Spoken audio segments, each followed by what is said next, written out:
Well, time to get this show on the road.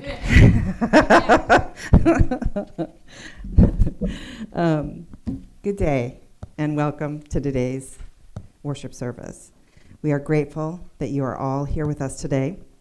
My name is Liz Wolf. I'm the service coordinator for today here at All Souls Church, where our mission is to seek truth, practice love, and celebrate life. Whether you're joining us for the first time or you've been a member for a long time, you are welcome here. Whatever faiths you have known or not known, or whatever your heritage, you are welcome here.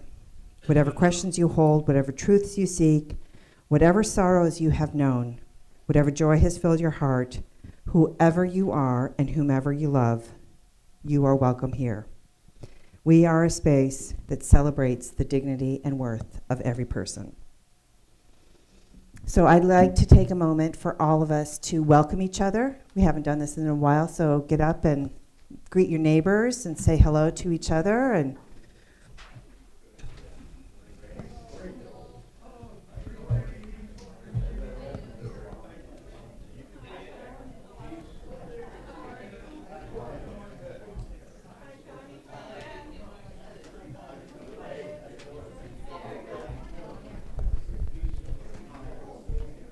we have that.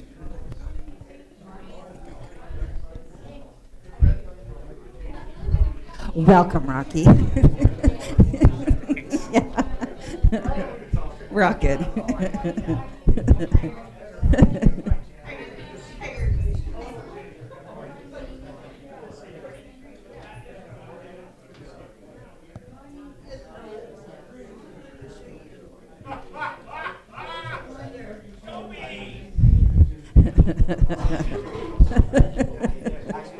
Oh.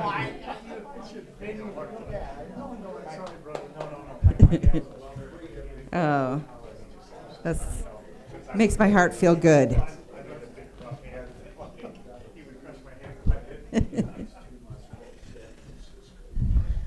So now for just a few announcements.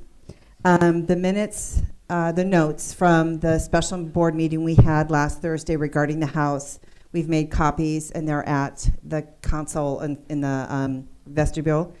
If you want a copy of those, I think we're also going to send those out in an email blast.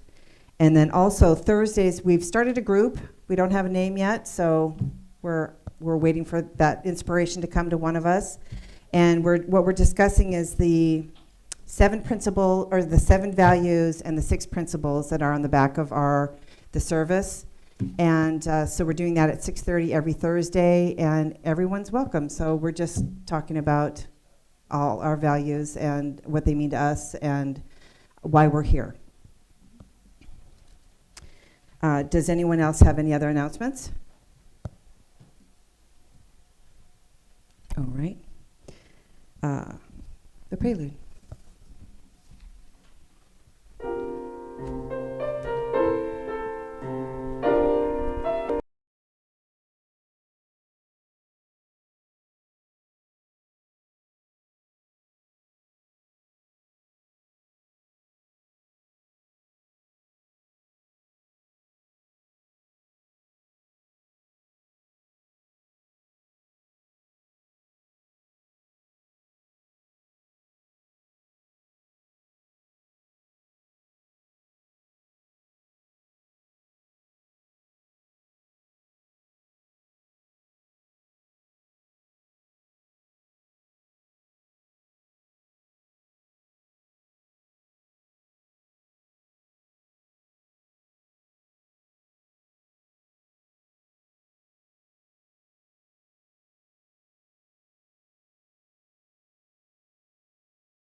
We're going to be reading number 438, and you can also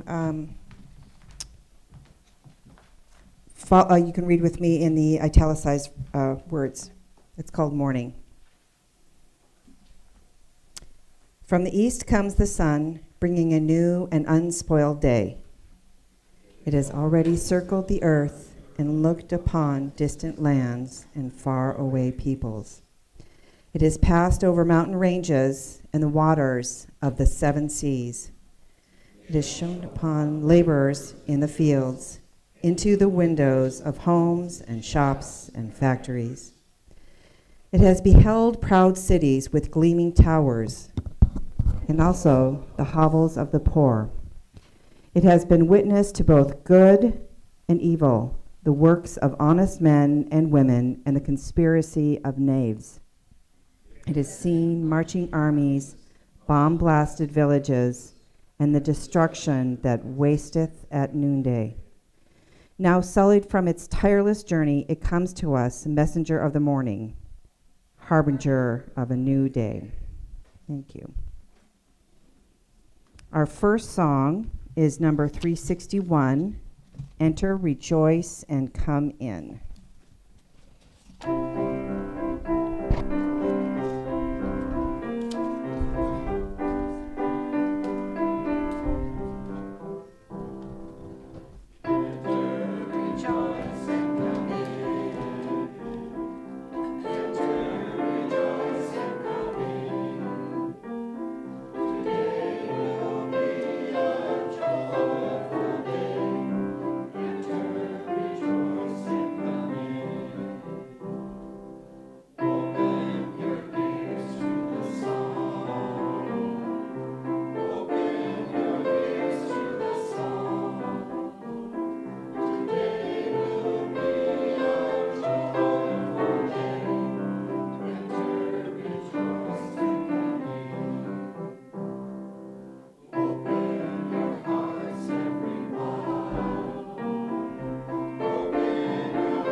Our first reading is number 661, The Heart Knoweth.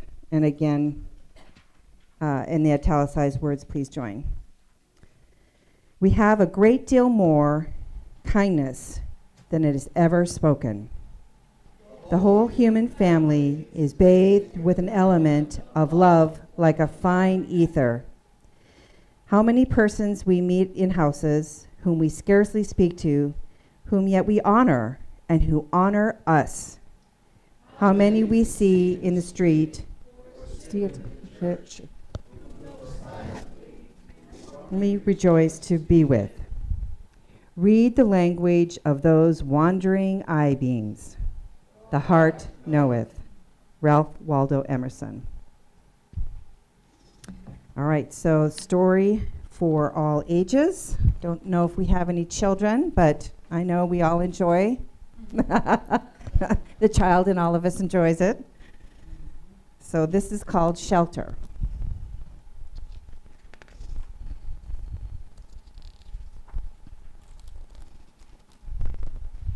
It's morning and the day stirs. The animals do too. Some slowly, some gently, while others go leaping out of bed. Over breakfast, everyone catches up on the latest news. A storm is coming.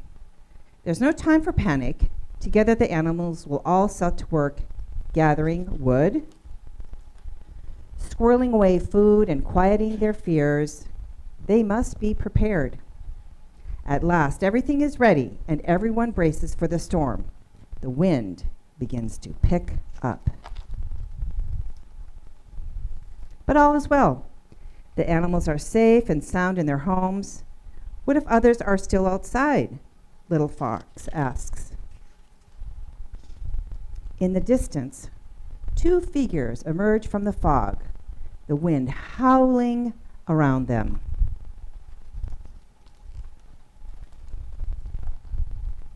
Everyone watches them from their windows and wonders, who are these strangers? What are they doing here? What do they want? Soon they come knocking. The wind is cold. In exchange for some tea, would you warm ourselves by your fire? Our fire is out. Try next door. Our bellies are empty. In exchange for some tea, could we have a few cookies for dipping? We have no food. Try next door. The night is dark. In exchange for some tea, would you take comfort? Could we take comfort in the light of your hearth? Our den is small and crowded. Try next door. But next door, there is only a hill. That's all right, says Big Brother. Maybe the hill will be more welcoming. As the bears set off, leaning on each other and into the wind, a voice rings out from behind them. Wait, calls Little Fox. He has found something to share after all.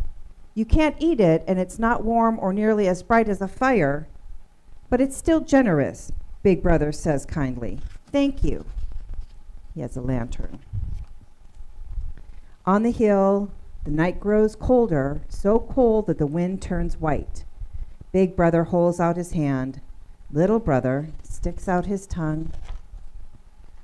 Soon the ground is blanketed in soft white snow. Big Brother and Little Brother look at each other and smile. They'll be just fine. But there's danger in the fox den. The snowfall is so heavy that it becomes more threatening than the wind.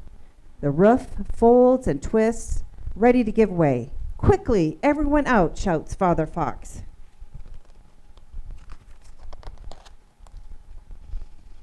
What will they do now? It's so cold, says Mother Fox. It's so dark, says Father Fox. Look, said Little Fox. I see a light. As the foxes approach, the scent of ginger and cinnamon fills the air. Closing their eyes and taking deep breaths, they follow their noses. Finally, they reach the curious light. The lantern light is weakening. Our den is small and crowded, and we have nothing to eat, says Big Brother. But our tea will warm you better than any fire, and the cookies for dipping will be delicious. Come in, come in.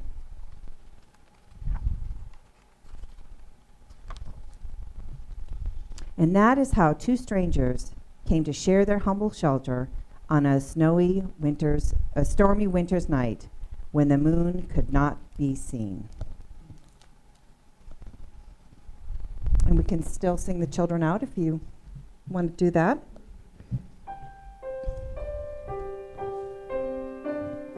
Go now in peace, go now in peace.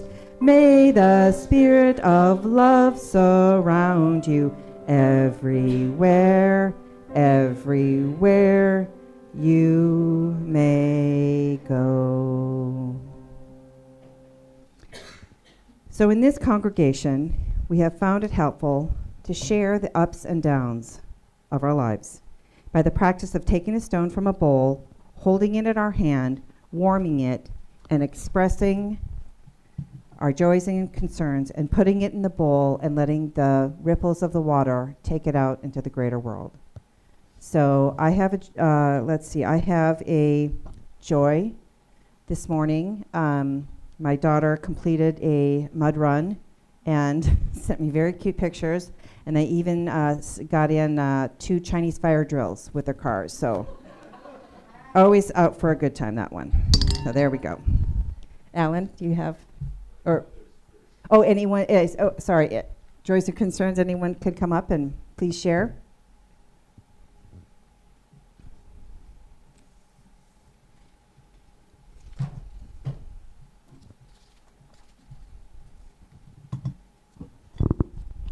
Since today is July 27th, I call it 727, remember the Boeing airplane? And today would have been my dad's 106th birthday. Wow. But he's celebrating it up in heaven, so that's a good thing. Celebrating it with his wife up there. So, amen to that. I loved him to pieces, too. Still do. Thank you, Edie.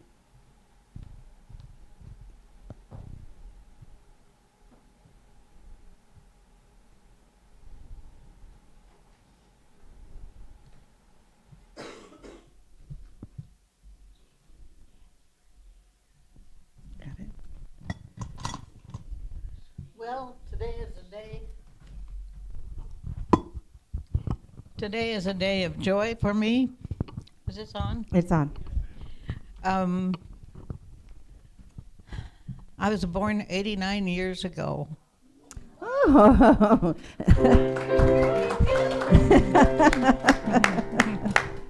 And I'm healthy, happy, and I live in an assisted living that's a joy to be in.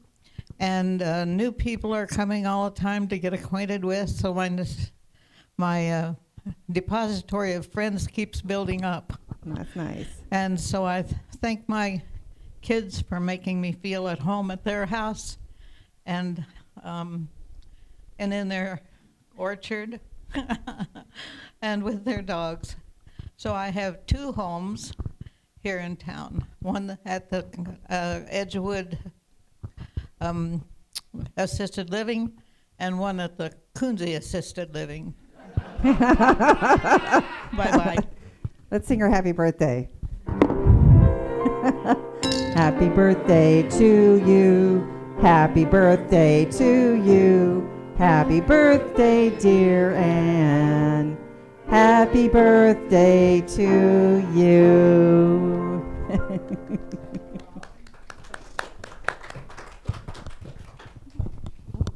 Hi, my name's Dan Reiki, and I'm thankful to be here because I got to hear at the council meeting here last Tuesday, at our special council meeting, Rocky Welker talk about Habitat for Humanity. I'm curious, how many of you have ever pounded a nail or lifted a joist or done something with Habitat for Humanity?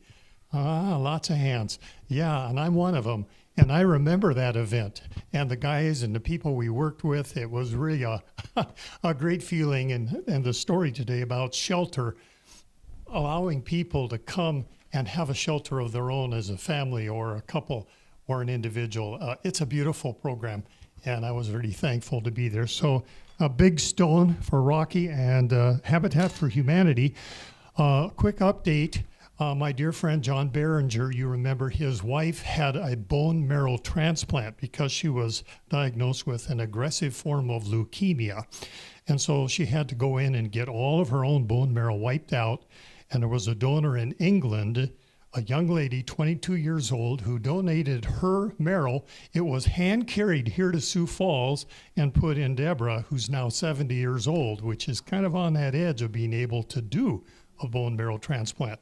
And she has fought through many infections, not having any immune system of her own, but she has now up to 60% of what is considered the immunity or the what do you call it, the bone marrow's stem cell contribution to her well-being, and they're hoping to get it higher.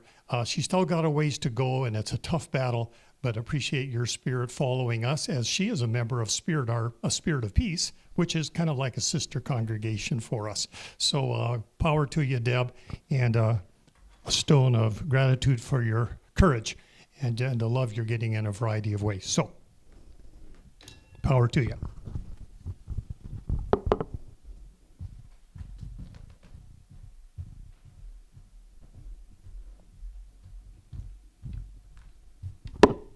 Two Stones. A quick shout out to all those who contributed to helping us have a successful Tuesday night meal at the Banquet West. It took lots of helping hands. We bumbled through some issues, but we got it done, and everyone was very, very appreciative. So there's the first one. Thank you. Second one, there is a need down at Banquet. They are in the process of handing out somewhere between 8,000 and 10,000, if not more, backpacks for kids. They have a special sign up that, just like when you sign up to serve at the banquet, they are needing people with computer skills to greet the moms and the dads and the kids as they come in, to get them in the right spot with the right code and all of this stuff. It's beyond me. And so they are still looking for assistance on handing out somewhere between 8,000 and 10,000, if not more, backpacks. So let me know. I have the contact information, and Spouse will put the contact information in the blast next week. So watch for that. Otherwise, just give me a buzz. Thank you, Ann.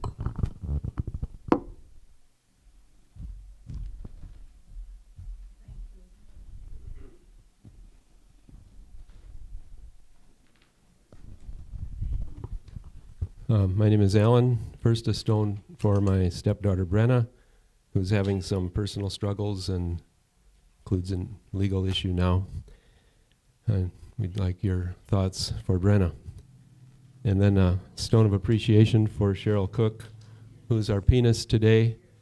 As you know, our beloved pianist Carol has spending her days at Sanford with her beloved husband Larry, who took a serious fall about 2 weeks ago. And he's in critical care. The medical team has recommended disconnecting the ventilator tomorrow at 10.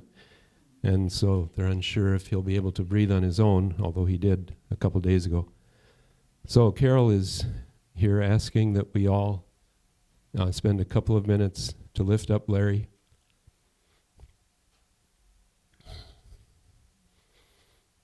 Her beloved husband of 59 and a half years, with our positive thoughts and prayers, warm hearts, good wishes, and the love of the universe, whatever you're comfortable doing at this time. I invite you to also join hands with someone near you for a couple of minutes.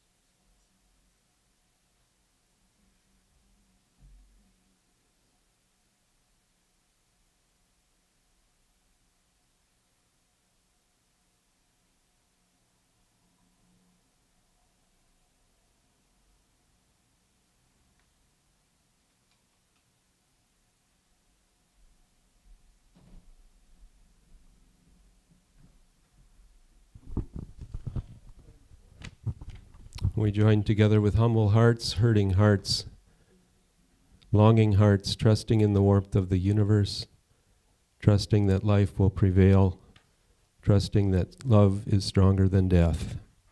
May it be so.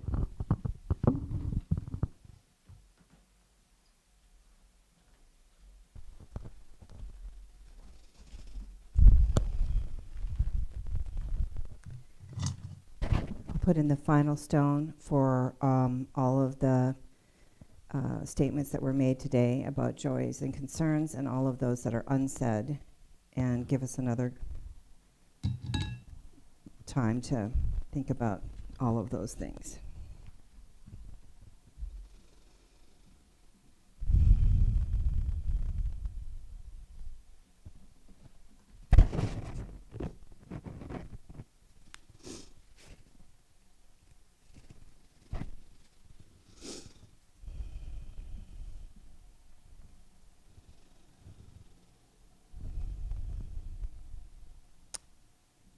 And now is time for our second song, We'll Build a Land When We Are Gathered.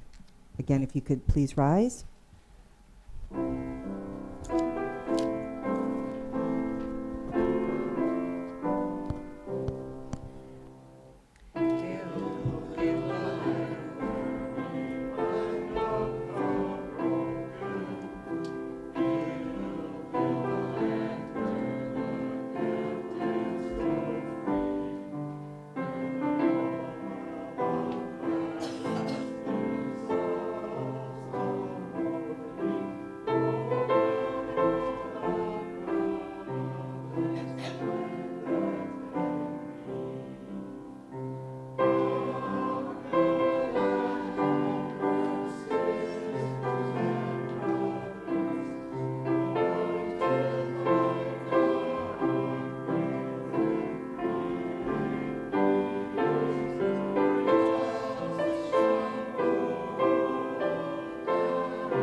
Second reading is number 444, This House.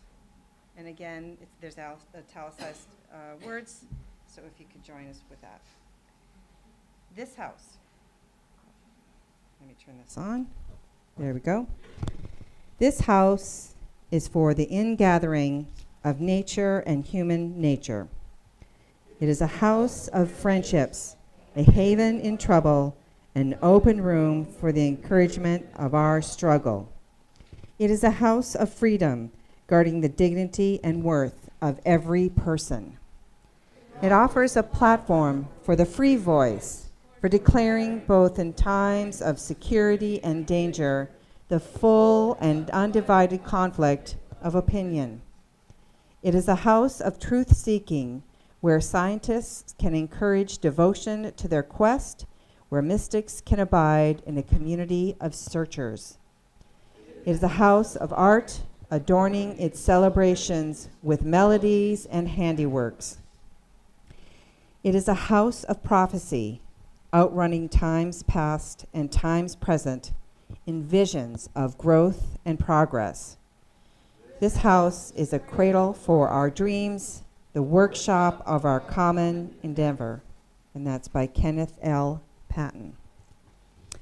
So now is our time for our guest speaker. I'm very excited to have Rocky Welker, from the executive director from Habitat for Humanity, come and tell us all about your organization.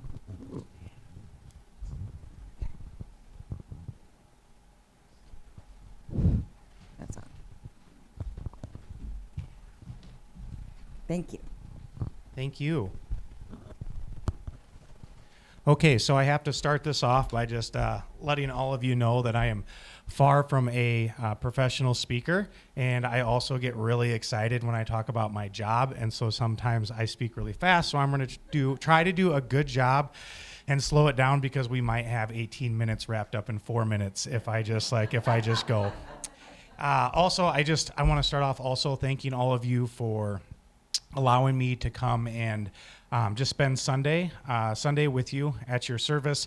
I always enjoy just coming together and seeing different congregations and organizations and how they choose to worship or how they choose to get involved in the community. So really appreciate that, and appreciate you allowing me to sing off key with all of you on some songs that I was trying to follow and stay on, but I apologize if I threw it all off. So I was super excited to see all of the hands that came up for folks that said that they have volunteered with Habitat for Humanity. So I wasn't expecting that, but that is definitely a pleasant surprise. So what I'm not going to do is I'm not going to spend a lot of time talking about kind of like what we're doing on the job sites and the build sites, because it seems like a lot of you have experience there. But what I do want to do is talk about maybe some of the things that we do specifically here locally that you might not expect that we have going on. Also maybe try to clear up a couple misconceptions. So my dad is, what is he, 73 or 74 now. So when I called him and told him that I accepted the executive director role at Habitat for Humanity 7 years ago, he got really excited. He didn't ask me like, hey, when do you start? Or are they going to pay you enough to afford your rent that you're working for a nonprofit, or any of those things? First thing he said was like, hey, when do you get to meet Jimmy Carter? So in my yeah, I know, right? So in my dad's mind, he thought that like Jimmy Carter just like flew out on a private jet when you got hired for like Habitat for Humanity, and he comes out and welcomes you into the ministry. And like, as awesome as that would have been, right? Would have been an amazing experience. Like, that's not reality. So Jimmy Carter didn't start Habitat for Humanity. He didn't, though I think most people in the country would say that he did. It was actually started by a Christian preacher named Clarence Jordan in Americus, Georgia. I don't remember the year, sometime back in the 60s when racial tensions were really high. And so he had this philosophy and this thought that if he could bring, diverse backgrounds of folks together, regardless of race, and they could work together, buy a farm, work the ground, and then they could share those proceeds to purchase building materials, and that they would help each other build their homes, and they would build, community. And he just had this like idealistic community in his mind that we could, our similarities are more powerful than our differences. And he thought that if we could work together, we could create this community where we're all just helping each other out, right? And then the more you build, then they would make payments back to the congregation, and then the congregation would use those dollars to build more homes, right, for more folks that were interested in coming into the community. And that's that has been the ideology for Habitat for Humanity that has stayed with us for since its inception. So one nice thing about Habitat for Humanity is that, so we have this national organization, but we have almost complete autonomy here locally. Habitat for Humanity International, they set the restrictions. They say, hey, you have to build a home that's to these minimum construction standards. They say you have to have these financial mechanisms in place, and you have to use these like certain brand marketing guidelines. But beyond that, you get to make decisions that are based on what's best for your community and what you need, right? We're boots on the ground, so we don't have somebody in Atlanta, Georgia telling us what we do. We have a board of directors that are 15 community members that are just passionate about giving back and passionate about the greater Sioux Falls area that help govern our organization. So I'm really thankful for that. With that being said, sometimes you have to adapt quite a bit depending on what the community needs. So you can have this like beautiful system and it works really well, and then all of a sudden you realize like that's not the best way to serve, and so then you have to change. So it is a constant learning process. And when I was looking into your church, I found that a lot of the, I guess, core values and philosophies of your church align a lot with Habitat. So we are an ecumenical, non-proselytizing organization. Race, religion, sexual orientation, none of that matters, right? We are just, we believe in the Christian value system, but we're not trying to convert anyone. We have people that work within our ministry. We have atheists, we have agnostics, and we have folks that teach Bible school, right, every Sunday. And we're all coming together because we just want to help our community. And I think there's something powerful about finding someone that needs a hand up and going and showing them that there are people that have never met them before that love them and want them to succeed. And I think there's just something about that builds community and has that ripple effect. You're talking about the Stones, right? It has that ripple effect through the community, regardless of religious background. So I think that those good vibes continue to move out when we're able to do that. So in Sioux Falls, we've been here for 35 years. New construction, again, sounds like a lot of you have a pretty good grasp on that. What you might not realize is that we have an application process once a year for that program. And we have a group of community volunteers that come together that kind of vet those applicants. And we're doing background checks, rental payment history checks. We're doing home assessments. There's interviews. It is probably one of the most strict application processes for a home ownership program that you can go through. So it's a lot more than you would go through for a bank. So we get about, say, 80 applicants on average each year. We end up selecting about 10. So out of those 80, 10 families usually end up coming into our program. Program these days is taking about 12 to 18 months to get through. We still require that sweat equity concept that a lot of people know about, those 300 hours that are spent building your home alongside volunteers, alongside other Habitat families, paid Habitat staff. And right now at this point, like in our area, we charged 100% of appraised value for the home. But the kicker is that we're charging it at a 0% interest rate. And so if you were going to buy our home's average appraised, say around that $300,000 range, average mortgage rates right now on a 30-year mortgage for a $300,000 house, you're paying $600,000. So you're pretty much paying double. And so we talk about how difficult home ownership is, and you hear about it in the news, or you might hear young folks talking about it. It's real, right? I just read an article this morning, and they were saying that if you wanted to have the same buying power for what a home would cost right now, compared to like the 60s or 70s, you would have to have a $66 an hour wage for what we make now compared to home costs. So yeah, that was just on, I think it was CNN.com this morning, which I never really looked at those numbers, but that's earth shattering. That's scary, right? So home ownership, I think, is one of the staples of the American dream. And the further that we get away from having people be able to pursue that, it's just not good. Not good for us. It's not good for our country. That's a personal belief system. That's not a Habitat for Humanity statement there.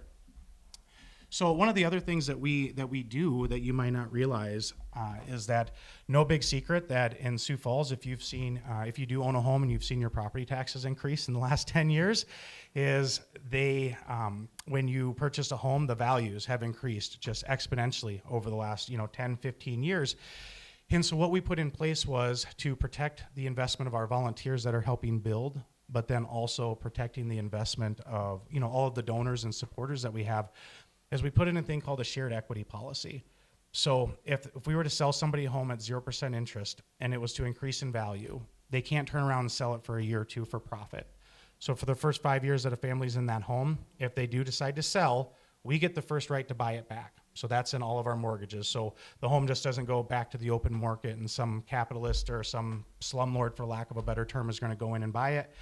So we have the option to go in and purchase it first, but they don't receive any of the increased value for the first 5 years. And then after that, they get 5% equity in the increased value so at 25 years, they can sell it, they can take all of the profit, because we do want to see wealth building, right? We want to be able to see them create that generational change for not only their children, but their grandchildren.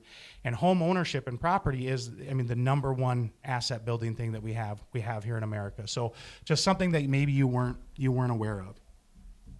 So a lot of the families that we're serving right now, single parents, I used to say single mothers, but we've had a couple single dads these last couple years.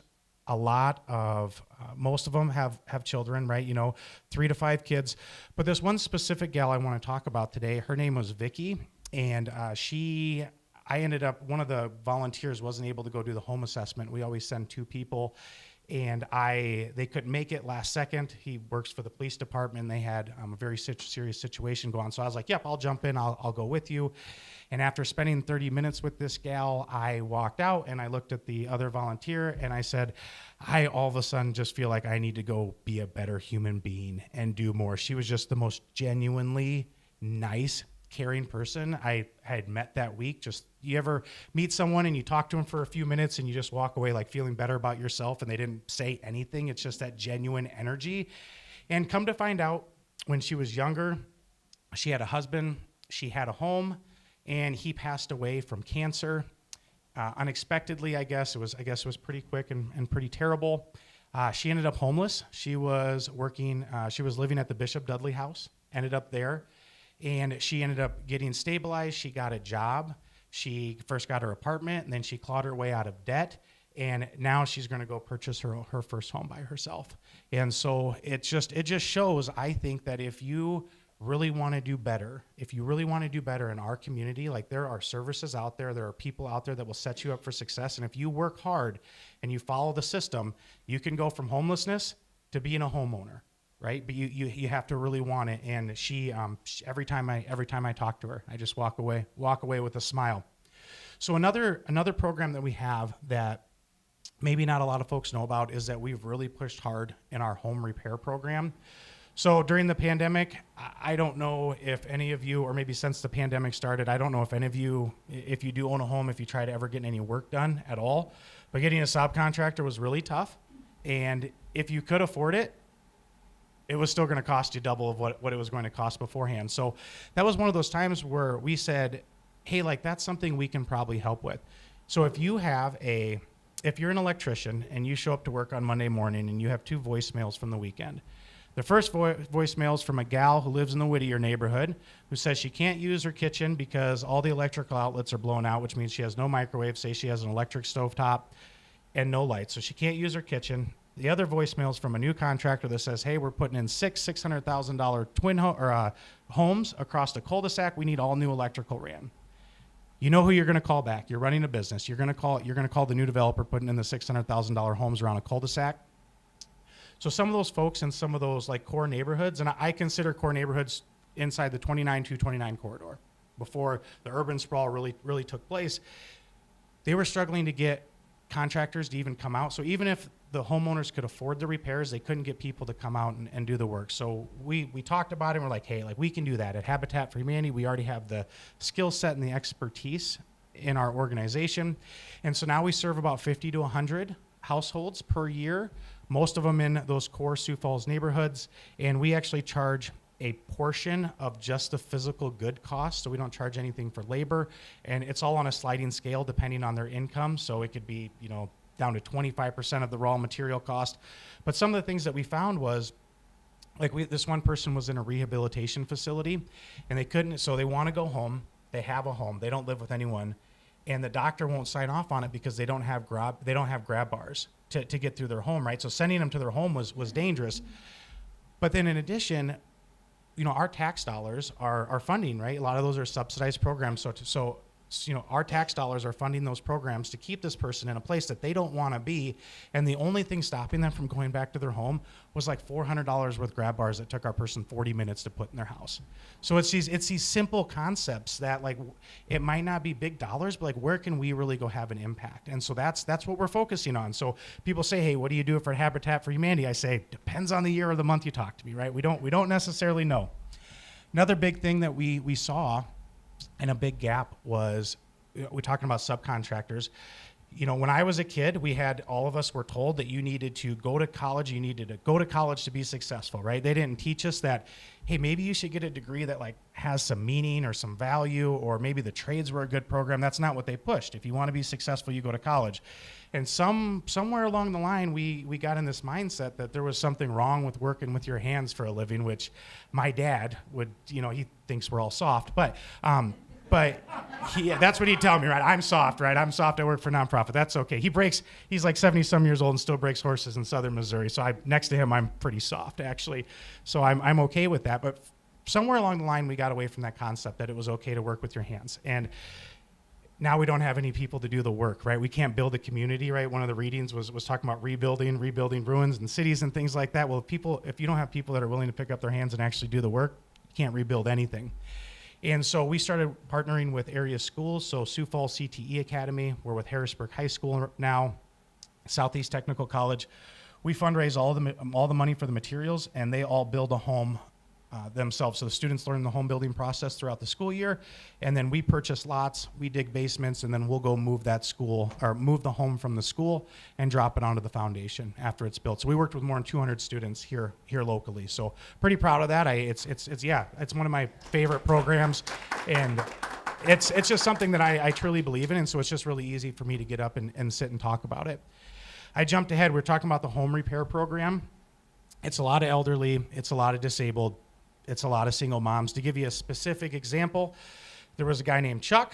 He is a Vietnam veteran, a super nice guy.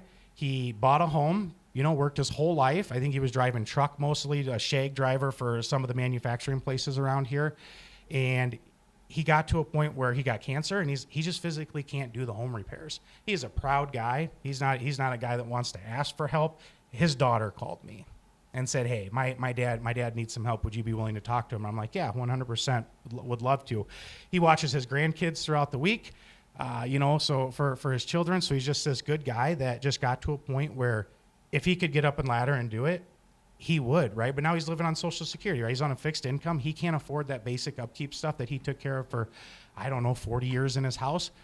So Habitat was able, we found some grant funding, and we were able to go in and we partnered with Master Brand Cabinets, if you know about them locally, but we were able to actually go in and do all of his repairs, house paintings, new counters, all that stuff for free on his house. So that felt really good. But I guess those are the types of programs. So when people ask about Habitat, it's not just home building anymore.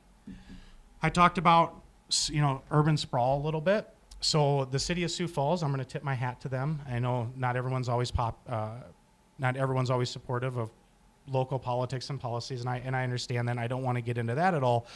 But the housing department down there said, like, hey, we've been focusing all of our efforts on, just growing out, and we've kind of neglected maybe those core neighborhoods a little bit. And so they talked to us, and we started a pilot project 2 years ago. Year and a half ago is when we first signed off on it. And with the project, what they're going to do is they want Habitat to go into those core neighborhoods and buy those dilapidated homes.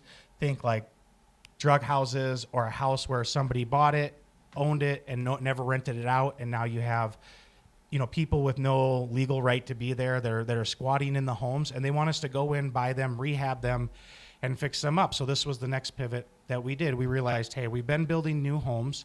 Land is getting really expensive to build on. We can go in and we can start revitalizing some of those neighborhoods that just need a little bit of love, right? That maybe just haven't had as much attention as right, the suburban sprawl of the community. And so we bought our first two. We bought our first two homes through that pilot project. One's on 529 North Nesmith, and that's down in Whittier, and then one's on 912 South Edward, which I call Hilltop. I don't know the boundaries of Hilltop or anything like that. That's where I tell everyone it is. But we went in, we purchased those homes, and we're in the middle. We've gutted them down to the studs. They're going to look brand new when we're done with them. And then we're going to have a Habitat for Humanity family that's going to come through our program, and they're going to end up living in those homes. And so that's kind of what brought me here today. Your organization, your congregation had reached out, and we're talking about the property next door. Okay, that I go this direction. Yeah. And it just talked about it, and they were talking about, just different options, and I'd kind of give my opinions on a few pieces of it, but said, hey, let's talk if you guys ever want to explore or have a conversation about it. love to talk to see if there ever is an opportunity for our ministry and your congregation to partner together. And I'm not here to hard sell anything like that. I just want to let you know that I appreciate the philosophy of your congregation and kind of let you know what we're doing here. And any opportunity that I can get up and talk about Habitat for Humanity and some of the amazing work that I think our volunteers and our teams are doing, I just always appreciate being able to do so. And kind of like, some of your value system, it's just trying to find ways that we can best serve our neighbors and best show like the love that we have for folks that are living around us. And I think we align a lot in that area. And so, yeah, that's how I ended up here today. And I don't know if this is a good time, if it's okay to talk about questions or anything like that, but we can do that during the service. Yeah, okay, so I'll be sticking around afterwards to answer any questions, talk about Habitat for Humanity, talk about housing, talk about how miserable this afternoon is going to be with all the humidity, like whatever you guys want to talk about, like I'm going to be here for it, so I'll be sticking around, and just thank you again for allowing me and come give my spiel and talk about what we do.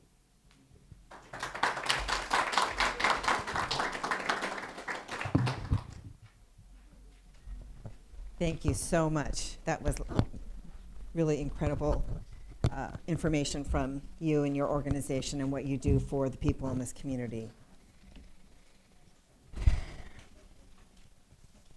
So now is the time when we ask for your help to do the work of our church through an offering. Half of the funds today, I do not know where they're going to be.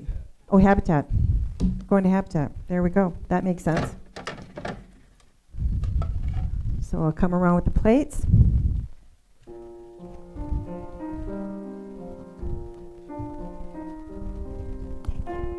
Thank you, sorry. Good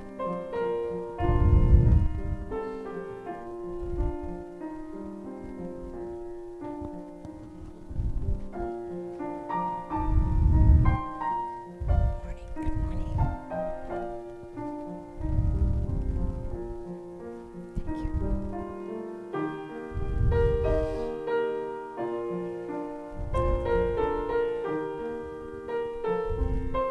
Thank you. Thank you.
Thank you.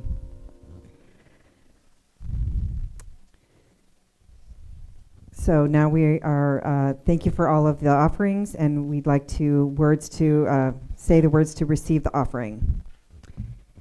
We give these gifts freely. We receive these gifts gratefully. We dedicate these gifts to the work of our congregation, serving human wholeness, caring for our planet, upholding religious freedom, welcoming the stranger, and loving one another. Our third reading is number 601.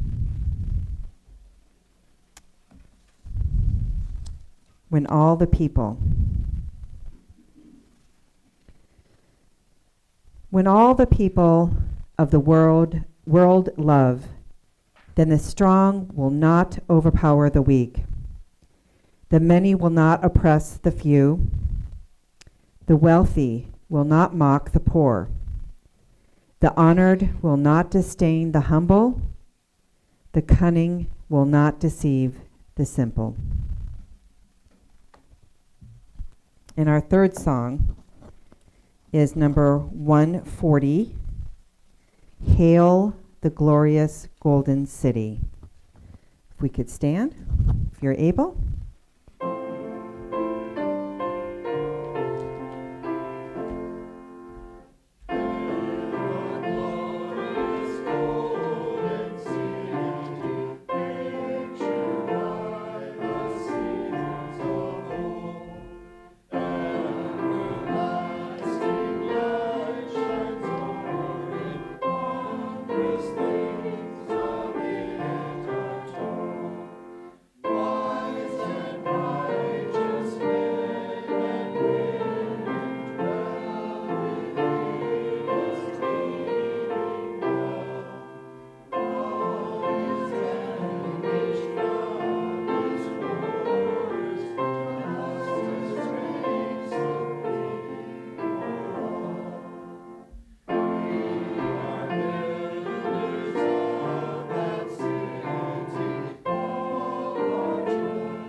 And I will extinguish the chalice.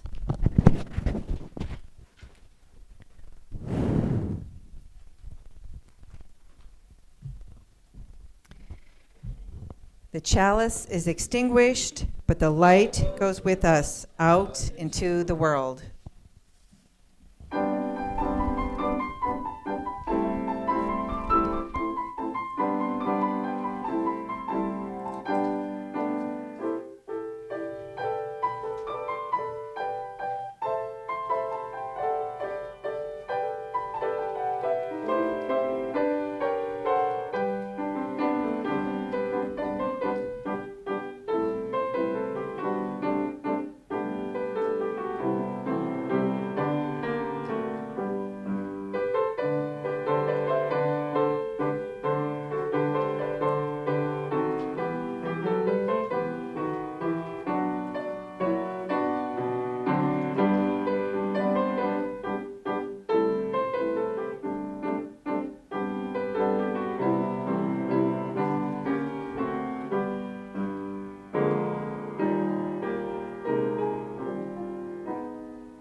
Thank you.